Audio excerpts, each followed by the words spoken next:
ጠቅላይ ሚኒስቴሩ ወደ ስልጣን እንደመጡ የተወሰኑ ሰዎች ይህ ሰው ከምኒልክ በላይ ኢትዮጵያን ይወዳል ሲሉ፣ ገሚሱ ደግሞ ይህ ሰው ዳግማዊ አፄ ቴዎድሮስን ይመስላል፣ ለዚች ለተበታተነች ሀገር የመፍትሄ እጅ ሆኖ በፈጣሪ የተቀባ ነው ሲሉ፣ ሌሎቹ ደግሞ ይህ ሰው በፈርዖን ቤት ያደገው አሻጋሪያችን ሙሴ ነው፣ እንደውም ዓለም ካፈራቻቸው ታላላቅ መሪዎች መካከል ከፑቲን የሚበልጥ ከማንዴላ የሚስተካከል ትራምፕን የሚያስንቅ ኪም ጆንግን የሚያስከነዳ ኦባማን 30 እጥፍ የሚበልጥ ከቼኩቬራ የሚሻል መለስ ዜናዊ በታተናትን ኢትዮጵያ የሚገነባ 4 ኪሎ አሁን ገና ግጥሟን አገኘች ሲሉ የነበሩ እነዛ ፖለቲከኞች ዛሬ ላይ ጠቅላይ ሚኒስቴሩን አይንን ላፈር ብለውታል። በኢትዮጵያ ታሪክ ውስጥ አማራ ለክብሩ የሚሞት ንቀትን የማይታገስ ማህበረሰብ ነው። ይህንን የተከበረ ህዝብ ያዋረደው ዘመነ ካሴ የኤርትራ ተላላኪ የግብጽ ቅጥረኛ ሆኖ በኢትዮጵያ ፍርስራሽ ላይ ስለሚቃረመው ገንዘብ እያሰበ ታላቁን የአማራ ህዝብ ወደ ድንጋይ ዘመን ለመመለስ ታጥቆ እየሰራ ይገኛል። የቆሸሸን ልብስ ሳሙና ቤትን ደግሞ መጥረጊያ አሊያም ወልወያ ሊያጸዳው ይችላል። የቆሸሸ ጭንቅላትን ግን ምን ሊያጸዳው ይችላል? እርግጥ ነው ትምህርት ለባዶ ጭንቅላት መፍትሄ ነው። ተምሮ ዲግሪ ማስተርስ እንዲሁም ፒኤችዲውን ይዞ ጭንቅላቱ የቆሸሸን ሰው ለመለወጥ የሚደረገው ግብግብ ኤቨረስትን ከመውጣት የበለጠ አድካሚ፣ ህንድ ውቅያኖስን በዋና ከመሻገር በላይ ፈታኝ፣ በሊቢያ በረሃ ላይ የማራቶን ውድድር ከማድረግ በላይ አስቸጋሪ ነው። ሀገራችን እየተፈተነች ያለችው በእነዚህ በተማሩ ግን ባልበሰሉ በወረቀት ላይ ዶክተር በተግባር ደግሞ ማህይማን በሆኑ ቡክኖች ነው። ሰላም ጤና ይስጥልን ውድ አድማጭ ተመልካቾቻችን፣ ይህ ሳምንታዊ ማል ሚዲያ አጫጭር ዜናዎችና በአንድ ርዕሰ ጉዳይ ላይ ደግሞ ሰፊ ዳሰሳ የምናደርግበት የትንታኔ ሰዓታችን ነው። ዝግጅቱን በማጠናቀርና በማቅረብ እኔ ቢኒያም ከድር አብሬያችሁ የምቆይ ይሆናል። ኢትዮጵያውያን ስናደንቅም ሆነ ስንጠላ ልክ የሚባል ነገር አናውቅም። መጥኖ መናገር መጥኖ ማሰብ ያስፈልጋል። ሁለት ጽንፍ ይዞ ሲረጋገሙ መዋል ከጅልነት አልፎ ጅላጅል እንዲሁም ጅላንፎ ያስብላል። መቀራረብና መነጋገር መልመድ ያስፈልጋል። ዋልታረገጥ ሐሳቦችን እንዲሰክኑ ማድረግ ብልሃትን ይጠይቃል። የአለቃ ገብረሃና ተረትን እየሰማ የታላላቅ አባቶችን ቅን እየዘረፈ ለኖረ ማህበረሰብ ይህ ሊነገረው አይገባም። ጅላጅል ጅላንፎ የተባለው ማን ነው? ፖለቲከኞቻችን ወይንስ ጠቅላይ ሚኒስቴሩ አሊያስ የኢትዮጵያ ህዝብ የሚለውን ጉዳይ ትንታኔያችን ሰፊ ቅኝት ያደርግበታል። ካፍታ ቆይታ በኋላ ስንመለስ ወደ ዕለቱ አጫጭር ዜናዎች የምናልፍ ይሆናል። ሚዲያችንን ሰብስክራይብ፣ ዜናዎቹንና ትንታኔውን ደግሞ ላይክ እና ሼር በማድረግ ሚዲያችንን ይደግፉ። የጠቅላይ ሚኒስቴር ዶክተር አብይ አህመድ የምስራቅ አፍሪካ አማካሪ ሚኒስቴር አቶ ጌታቸው ረዳ በሰጡት ቃለ መጠይቅ ላይ ጌታቸው ከዳ የሚሉት የቀድሞ ጓደኞቼ ብቻ አይደሉም፣ በትግራይ ህዝብ መስዋዕትነት ወደ ስልጣን መምጣት የሚፈልጉ የሌላ ብሔር ነዋሪዎችም ጭምር ናቸው። ለምሳሌ ልደቱ አያሌን መውሰድ ትችላለህ ሲሉ ተናግረዋል። ወይዘሮ ኬራ ኢብራሂም በሰጡት ቃለ መጠይቅ ላይ ሻዕቢያ ፈልጎ ካልማለት ያሰበው ጦርነት አለ ማለት ነው፣ ለዚያ ጦርነት አጋዥ ፈረስ እንድትሆነው ብቻ ነው የሚፈልግ ሲሉ መናገራቸውን ተከትሎ ብዙዎች ህወሓትና ሻዕቢያ የተጣመሩበትን ምክንያት ከአዲስ ጦርነት ጋር እያያዙት ይገኛሉ። የኢትዮጵያ ሳይንስ ሙዚየም ቋሚ ኤግዚቢሽንና ምስለ ህዋ አዳራሽ በይፋ ለህዝቡ መከፈቱን ተከትሎ ጠቅላይ ሚኒስቴር ዶክተር አብይ አህመድ ኢትዮጵያውያን ነገን መስራት ከፈለጉ ልጆቻቸውን ወደ ሳይንስ ሙዚየም መውሰድ አለባቸው ሲሉ ተናገሩ።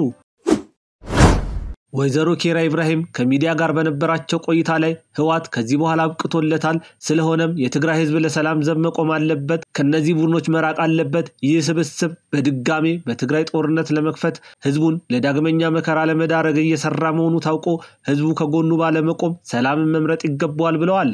የትግራይ ህዝብም ሁሉ ለሰላም መቆም አለበት።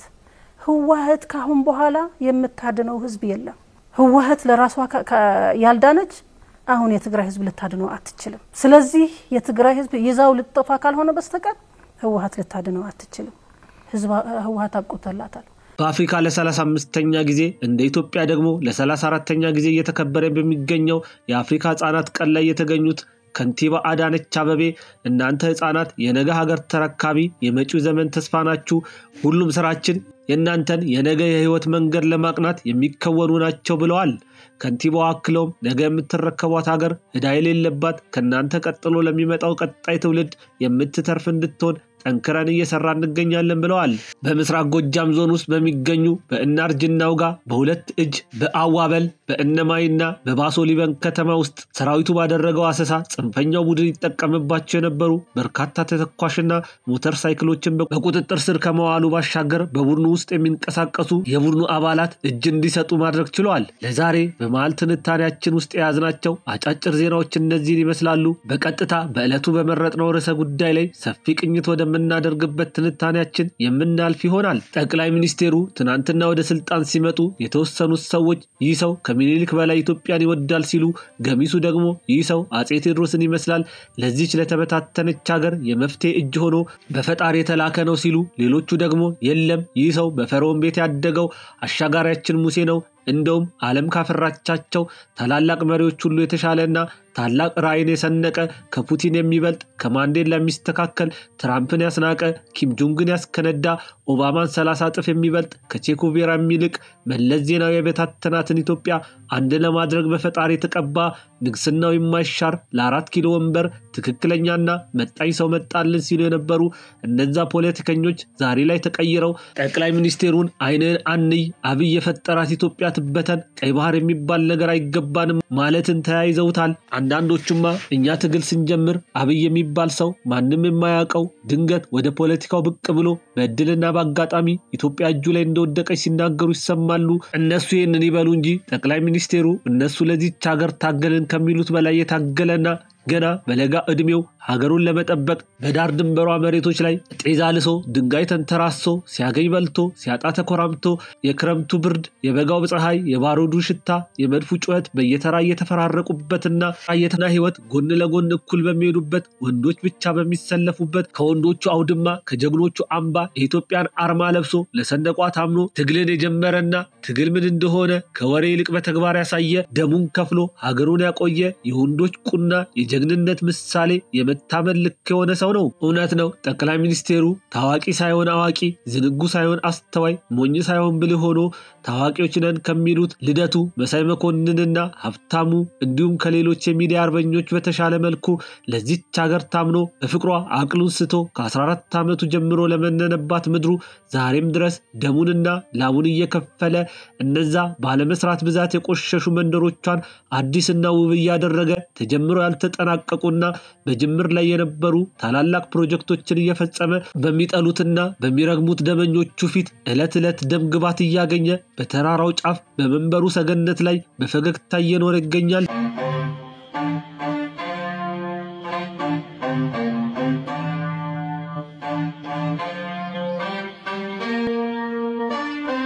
አበው ሲተርቱ ጅል አይሞት እንዲያጫውት ይላሉ። እውነት ነው ጅል ያጫውታል፣ ያስቃል። ግን ቁም ነገር ለሚፈልግ ሰው ደግሞ እንደ ጅል የሚያናድድና የሚያበሳጭ ሰው አይኖርም። ዋናው ቁም ነገር ጅል አይሞትም አይኖርም ማለት መልካም ነው። ባለመኖርና በመኖር መካከል፣ በመተኛትና አለመተኛት መካከል፣ በሞትና አለመሞት መካከል ይኖር እንደማለት ነው። ግን እንደዚህ ይቻላል እንዴ መካከል ላይ መቆም? እስቲ ያስቡት። ከምድር ከፍ ብሎ ከሰማይ ደግሞ ዝቅ ብሎ መኖር የሚቻል ይመስላችኋል? ለማንኛውም እንደዚህ ማሰብ ጅልነት ሳይሆን ተመራማሪነት ነው። እንደዚህ የሚያስቡትን ሰዎች አይደለም ጅል እያልን ያለነው። ጅል ማለት ቀልዱ ሳይገባው ሰው ስለሳቀ ብቻ አብሮ የሚስቅ፣ በሁለተኛ ደረጃ ነገሩ ሲገባው በሰዎች መሃል የሚስቅ፣ በሶስተኛ ደረጃ ቀልዱ ባለው ቁጥር ለብቻው የሚስቅ እንደማለት ነው። አእምሮ በየቀኑና በየሰዓቱ በመቶ ሺህ የሚቆጠሩ ሐሳቦችን ይፈጥራል። ከነዛ መካከል በጣም ጠቃሚዎቹ ግን እጅግ በጣም ጥቂቶቹ ናቸው። ለነገሩ የሚበዛው የማይረባ ነገር ነው። ዋናው የሚረባው የትኛው ነው የማይረባው የትኛው ነው ብሎ መለየቱ የኛ ስራ ነው።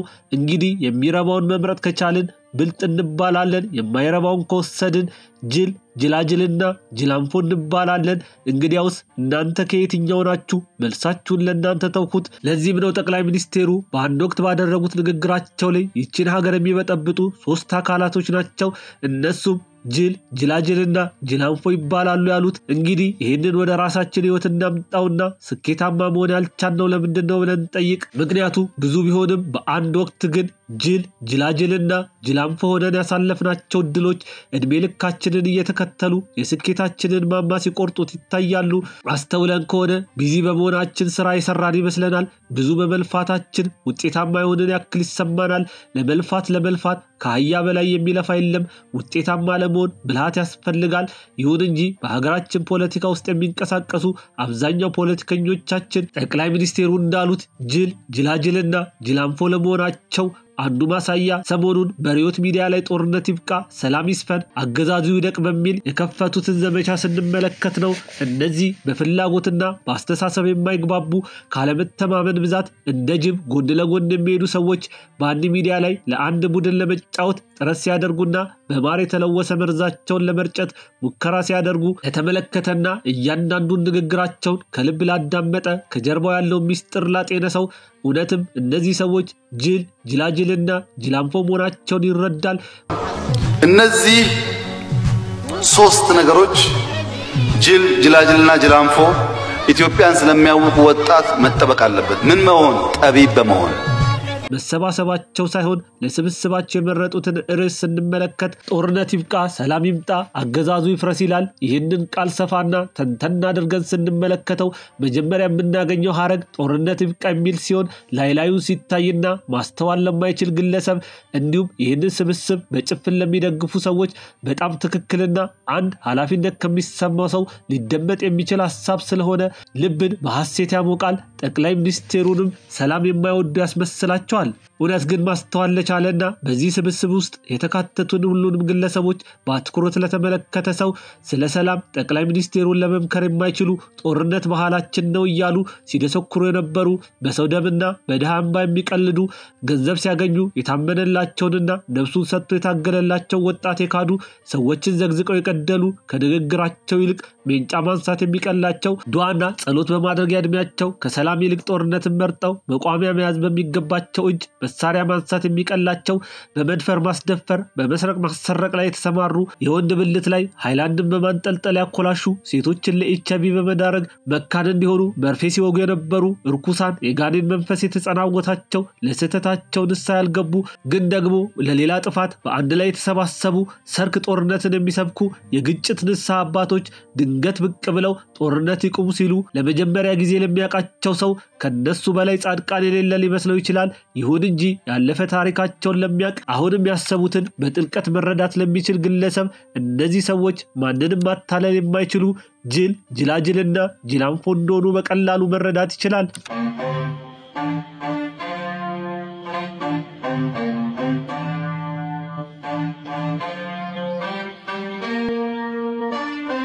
በዚህ ካምፔን ላይ የተሳተፉትን አጠቃላይ ሰዎች ስንመለከት በአንድም በሌላ መልኩ ሶስቱን አሸባሪ ቡድኖች የሚደግፉና በአመራርነት የላቀ ሚናን የሚጫወቱ ግለሰቦች ናቸው። በዚህ ምድር ጠቅላይ ሚኒስቴሩ እንደ ህዋት ማንን ለምኗል? እነ ደብረጽዮን በአብይ ላይ እነዛን ሁሉ የስድብ መዓት ሲያዘንቡ ሲያሻቸው ትግራይን እንገነጥላለን፣ ፌደራል መንግስቱ አያዘንም፣ ዲፋክቶ ስቴት ሆነን በራሳችን ገንዘብ ሲደነፍ የዓለም የሰላም ሎሬቱ እባካችሁ አብረን እንስራ ብሎ ቢለምን ቢያስለምን እምቢኛ ሻፈረኝ ትግራይ ትእስር ብለው ለረጅም ዓመታት የትግራይን ህዝብ የፈረሰ ቤት ሲገነባ እርሻቸውን ሲያርስ ትምህርት ቤታቸውን ሲገነባ የነበረውን ምስኪን ወታደር በተኛበት አመድ አድርገው የአብይን ሬሳ እንደ ጋዳፊን ጎትተዋለን ሲሉና ሲያቅራሩ የነበሩ ሰዎች ዛሬ ላይ ተነስተው አገዛዙ ይፍረስ ሲሉን ከአብይ እናንተ ትሻሉናላችሁ የምንል ጅላጅልና ጅላንፎ አይደለንም። ለዘመናት በኢትዮጵያ ታሪክ ውስጥ አማራ ለክብሩ የሚሞት ንቀትን የማይታገስ ማህበረሰብ ነበር። ይህንን የተከበረ ህዝብ ያዋረደው ዘመነ ካሴ የኤርትራ ተላላኪ የግብጽ ቅጥረኛ ሆኖ የገዛ ዘመኖቹን በሌሊት እየደፈረ በቀን ደግሞ ትምህርት እንዳይማሩ መማሪያ ስፍራዎችን እያቃጠለ ታላቁን የአማራ ህዝብ ወደ ዘመነ ድንጋይ ለመመለስ ታጥቆ እየሰራ በ24 ሰዓት የአባታችንን የሚኒሊክ ቤተመንግስት እንቆጣጠራለን የሚል የውሸት ቅርሻት የሚተፋ 4 ኪሎን ሰጡን ብቻ ነው የምንደራደረው እያለ ባዶ ተስፋ ለደጋፊዎች የሚነዛ 4 ኪሎ ከወሰደ ድርድር እንደሌለ እንኳን የማያውቅ ጅላጅልና ጅላንፎ አገዛዙ ይፍረስ ሲል እንዴት እፍረት ሊሰማው አልቻለም? ለነገሩ ጅብ የማያውቁት ሀገር ሄዶ ቁርበት አንጥፉልኝ ይል የለ። ዘመነም የጅቡ ቢጤ ቁርበትን እየተመኘ ነው።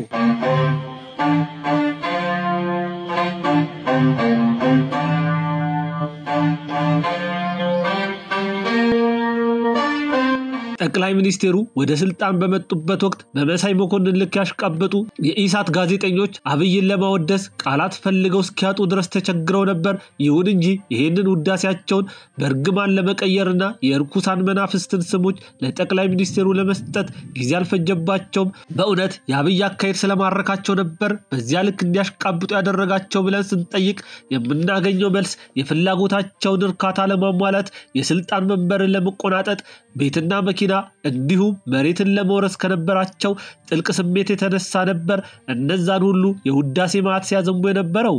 ይሁን እንጂ ውዳሴ የማይሞቀው ስድብ ምንም የማይመስለው ጠቅላዩ እነሱ የሻቱትን ጥቅም በመንሳቱ ምክንያት ስሙን ከአሻጋሪነት ወደ አምባገነንነት ቀይረው ከመራገም ውጪ ምንም ማድረግ እንደማይችሉ አቅም እንዳነሳቸው ትልልቅ ሰዎች ዕለት ዕለት ሲራገሙና እንደ ነገረኛ ሰው ሲሳደቡ ይውላሉ። ጠቅላይ ሚኒስቴሩ ለሳምንት ካልታዩ ጭንቀት 15 ቀን ከቆዩ ደግሞ በህይወት የለም። በእግሩ ሲሄድ ለህዝቡ ንቀት ስላለው ነው። ሳይክል ሲያሽከረክር ማሽቃበጥ ነው። በውሃ ላይ ሞተር ሲነዳ ልጅነቱ ስላልጨረሰ ነው። በቪኤት ሲሄድ ሀገሪቱ ገንዘብ ተቸግራ እሱ ይዘንጣል። በኮሮላ እንግዶችን ሲቀበል ለሀገር ክብር የማይጨነቅ ፕሮቶኮሉን የማይጠብቅ ኮሪደር ሲሰራ ደሃ አፈናቃይ የወንዝ ዳር ልማትን ሲገነባ እሬቻ ማክበሪያ ነው። ፒኮኳን ሲያዩ የ666 ምልክት ነው። መንገድ ዳር መብራት ሲያቆም እንደ ልጅ ብልጭልጭ ስለሚወድ ነው እያሉ በሁሉም ነገር ሲቃወሙና ሲያላዝኑ ይውላሉ። እነሱ በሚያቤት እየኖሩ ዘመናዊ መኪና እየነዱ ህዝቡ ግን ለምን ብርሃን አየ ብሎ የሚናደዱ ፊታቸው በቅናት የገረጣ የመበለጣቸው ብስጭት አንጀታቸውን ከማቃጠሉ የተነሳ ኢትዮጵያ ቀይ ባህርን እንድታገኝ ብንፈልግም በጠቅላይ ሚኒስቴር ዶክተር አብይ አህመድ እጅ ግን እንዲሆን አንፈልግም እያሉ ይገኛሉ። እንግዲህ እነዚህ ፖለቲከኞች ናቸው ከአብይ እጅ ኢትዮጵያን መውሰድ የሚፈልጉት። ይገርማል። የግል ህይወትና ስራን መለየት እንኳን ያልቻሉ በሁሉም ነገር መተቸት የሚቀናቸው መስራትን የማይወዱ ሰው ሲሰራ አይናቸው ደም የሚለብስ በአዋራና አሻራ መካከል ያለው ልዩነት ያልገባቸው ቤተ መንግስቱ ይሸጥ አብሮት ይሸጥ ሳይንስ ሙዚየም ይሸጥ ኮሪደሩ ይሸጥ ከተከብብ ያለው ወደ ይሸጥ የተሻገሩ የፖለቲካ ሊቃኖች የኢትዮጵያ አሻጋሪና ጠቅላይ ሚኒስቴር ለመሆን ሲፈልጉ ከማየት በላይ ጅላጅልና ጅላንፎች ማን ሊሆን ይችላሉ? ደስተኛ ያልሆኑና ስልጣንን አብዝተው የሚፈልጉ ሰዎች የጠቅላዩን ወንበር ለመነቅነቅ ያልሞከሩት ሙከራ ያልፈነቀሉት ድንጋይ የለም። አንዴ በህዋትና በሸኔ ሌላ ጊዜ በፋኖ አሁን ደግሞ በሚዲያ ዘመቻ ከፍተው ጠቅላይ ሚኒስቴሩን እየተዋጉ ይገኛሉ። ይሁን እንጂ ጠቅላይ ሚኒስቴሩ ዕለት ዕለት እየጠነከረ በተመታ ቁጥር እንደ ሚስማር እየጠበቀ የማይነቃነቅ አለት ሆኖ ቀረ።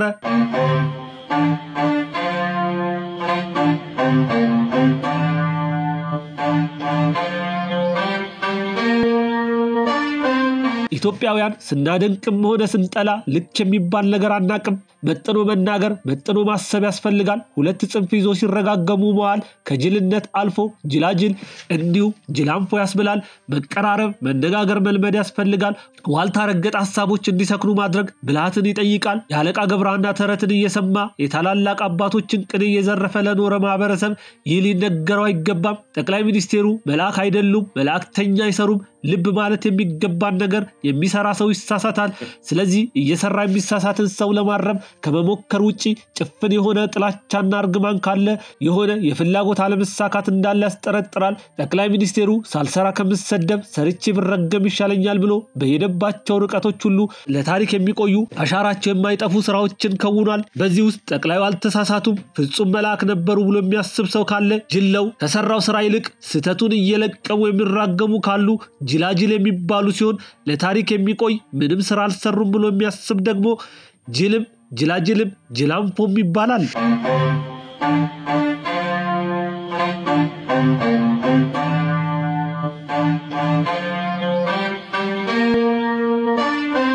የምንኖርባት ዓለም ከሟቹ ይልቅ ለቀብሩ ትኩረትን ትሰጣለች። ከፍቅር ይልቅ ለሰርግ ወጪ ትጨነቃለች። ስለዚህ ሐሳብን ዝራ፣ ተግባርን እጨድ፣ ተግባርን ዝራ፣ ልማድን እጨድ፣ ልማድን ዝራ፣ ባህሪን እጨድ፣ ባህሪን ዝራ፣ ፍጻሜን እጨድ። ያልተዘራ ሐሳብ ተግባር ሆኖ አይበቅልም። ያልበቀለ ደግሞ ፍሬ ሆኖ አይታጨድም። መልካም ልማድ ሰናይ ባህሪ የሚሆነው ከሐሳቡ ጀምሮ ተግባሩም ያማረ ሲሆን ነው። ባህሪ ደግሞ አጨራረስን ያሳምራል።